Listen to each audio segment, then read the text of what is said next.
Thursday saw the second day of long-range missile tests by Iran. Responding to Israeli Air Force military exercises in June that the Pentagon called a possible rehearsal for an airstrike on Iranian nuclear energy facilities.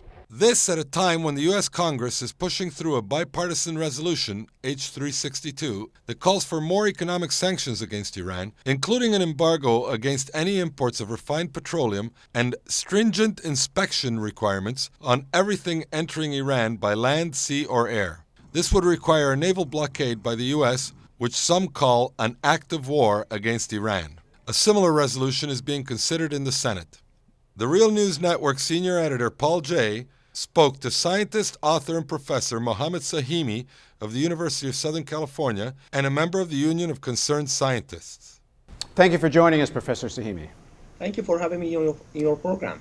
Underlying the American argument that Iran is a threat and a danger is the fact that the IAEA and El-Baradei, at least they use this as their argument, never completely closes the door on the idea that Iran has a nuclear weapons program. And let me read you a quote from El-Baradei from an interview he did with Der Spiegel in June 2008, just a few weeks ago.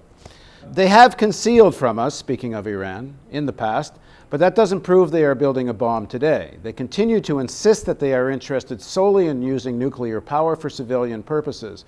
We've yet to find a smoking gun that would prove them wrong, but there are suspicious circumstances and unsettling questions.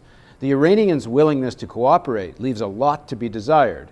Iran must do more to provide us with access to certain individuals and documents. It must make a stronger contribution to clarifying the last unanswered set of questions, those relating to a possible military dimension of the Iranian nuclear program. So El-Baradei has not said definitively there's no program. Why can't he say this, and what is he talking about?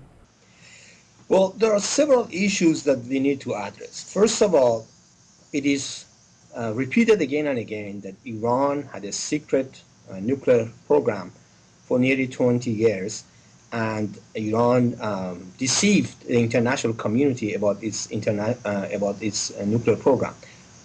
But if you look at the issue from the standpoint of what the Nuclear Non-Proliferation Treaty and Iran Safeguards Agreement with the International Atomic Energy said, we see that Iran, while not telling or declaring to the international community that it was setting up a nuclear program, it wasn't actually obligated to say so. Because according to subsidiary arrangement of Iran's Safeguard Agreement with the International Atomic Energy Agency, the only obligation that Iran had towards the agency and the international community regarding the construction of its nuclear facility in Natanz and Iraq was that 180 days before introduction of any nuclear material into those facilities, Iran was obligated to inform the agency. And Iran actually did that. In February of 2003, Iran formally announced the existence of those facilities and asked the International Atomic Energy Agency to visit the facilities.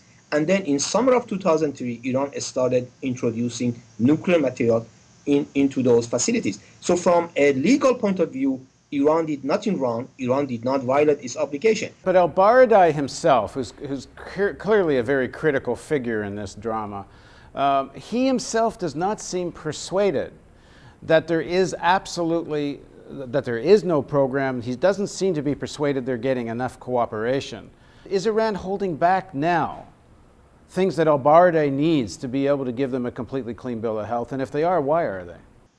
I believe they are holding back, and I believe they are holding back for two reasons. One is that because the international community argues that Iran has violated, from a legal point of view, some of its obligation, Iran is retaliating back by saying, if you want to argue with us from a legal point of view, then we also don't have any obligation that has to do with additional protocol.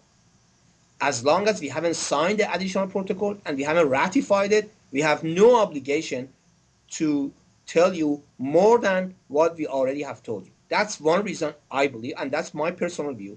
The second view is the fact that Iran is trying to buy time.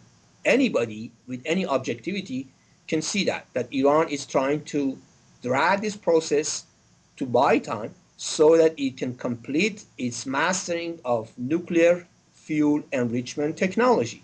So for these two reasons, Iran is not perhaps cooperating at the pace that it should.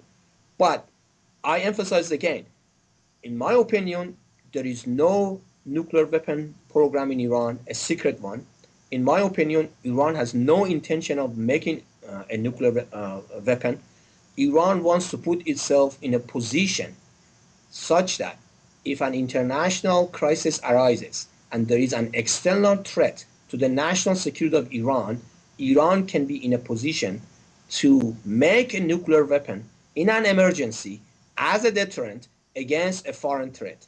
Otherwise, Iran has no intention whatsoever of making a nuclear weapon because Iranian leaders are fully aware that if they cross the line and somehow they make nuclear weapon, that would start a very bad nuclear arms race in the Middle East, which will not ultimately will not be in Iran's benefit or in anybody's benefit in that region. Please join us for the next segment of our interview with Professor Sahimi.